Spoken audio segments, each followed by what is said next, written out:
क्या गजब की ऑस्कर विनिंग स्क्रिप्ट लिखी गई है। इस मास्टर स्ट्रोक की क्रोनोलॉजी को जरा ध्यान से समझिए कि एक पेपर लीक का मुद्दा घूमते घूमते कैसे हिंदू मुस्लिम का रूप ले लेता है। शुरुआत में जब पर्चे लीक हो रहे थे तो पूरे देश के छात्र, पूरे देश के सिस्टम और पूरे देश के आजाद मीडिया और पूरे देश के यूट्यूबर्स सोशल मीडिया से लेकर हर प्लेटफॉर्म पर आग उगल रहे थे। सीधे शिक्षा मंत्री के इस्तीफे की मांग की जा रही थी, एनटीए से सवाल किया जा रहा था और सीबीएसई से भी सवाल किया जा रहा था। सरकार पूरी तरह से घबराई हुई थी और जनता एकजुट होकर अपने हक की बात कर रही थी। लेकिन जब सत्ताधारियों से कोई जवाब नहीं बना तो गोदी मीडिया यानी जो तलवे चाटने वाले पत्रकार हैं उनको मैदान में उतारा गया। एसी स्टूडियो में बैठी अंजना ओम कश्यप ने पूरे भारत के शिक्षकों को 2 कौड़ी का बता दिया और बस यहीं से ही स्क्रिप्ट अपना यू टर्न ले लेती है। जो चर्चा कल तक पेपर लीक और शिक्षा मंत्री के इस्तीफे पर थी वो रातों रात शिक्षक बनाम गोदी मीडिया बन जाती है। लेकिन जब सोशल मीडिया पर जनता अपना रूप दिखाने लग जाती है यानी इस गोदी मीडिया से, इन तलवे चाटने वालों से, इन झालमुड़ी के स्वाद वालों से सवाल करने लगती है, जनता इनको गाली देने लगती है, तो इन्होंने अपनी जान बचाने के लिए शातिर चाल चली। रातों रात मुद्दा शिक्षकों से हटाकर कोचिंग माफिया पर लाकर छोड़ दिया। यानी जो सिस्टम पेपर लीक और शिक्षकों के लिए घिर रहा था उसे बचाने के लिए बड़ी चालाकी से सारा ठीकरा कोचिंग माफिया के सर पर फोड़ दिया जाता है और असली गुनहगारों को चर्चा से ही गायब कर दिया जाता है। और फिर छात्रों की इस एकजुटता को तोड़ने के लिए फिर एक और तगड़ा ट्विस्ट लाया गया। जानबूझकर इस विवाद को 2 बड़े चेहरे यानी खान सर और रोशन आनंद सर, इन दोनों की तरफ मोड़ दिया गया।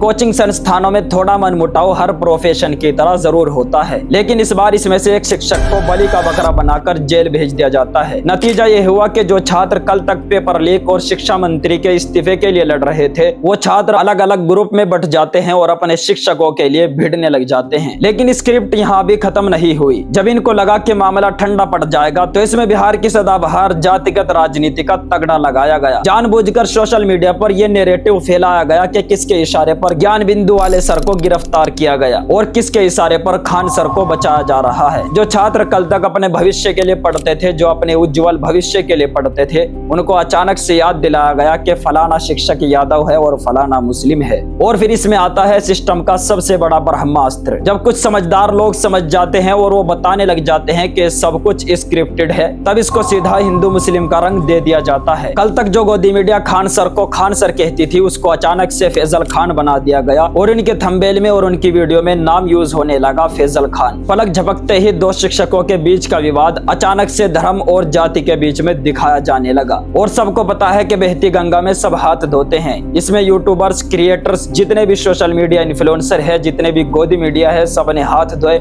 सबने भर भर कर व्यूज लिए और सबने खान सर को बदनाम करने की कोशिश की। और किसके इशारे पर ये सब हो रहा है, इसका मास्टरमाइंड कौन है, इसका अभी तक कुछ नहीं पता चला। लेकिन कड़वी सच्चाई है कि चाहे खान सर हो या फिर रोशन आनंद सर, दोनों ही हमारे देश के लिए बहुत बड़े हीरो हैं। इस तरह अगर शिक्षकों की जाति और धर्म देखे जाने लगे और हिंदू मुस्लिम का नैरेटिव सेट किया जाने लगा तो इस देश के लिए कैंसर से भी बड़ा खतरा हो सकता है। इस पूरी साजिश में नुकसान उन छात्र और छात्राओं का होगा जिनकी पूरी जवानी पेपर लीक और सड़कों पर गुजर गई है। लेकिन इस लाशों के ढेर पर अपनी राजनीतिक रोटियां सेकने वाले राजनेता, गोदी मीडिया, इन्फ्लुएंसर जितने भी है, सबका फायदा ही फायदा होने वाला है। सिर्फ नुकसान होगा आम जनता का और उन छात्र छात्राओं का जो अपने भविष्य के लिए लड़ रहे हैं और पेपर लीक के लिए प्रोटेस्ट कर रहे हैं। और अभी इस ड्रामे का असली क्लाइमेक्स आना बाकी है। हो सकता है कल तक खान सर को भी जेल में भेज दिया जाए। आप इस पूरी क्रोनोलॉजी और रची हुई स्क्रिप्ट को किस तरह से देखते हैं? क्या हम फिर से अपने असली मुद्दे से भटक गए हैं? कमेंट बॉक्स में जरूर बताइएगा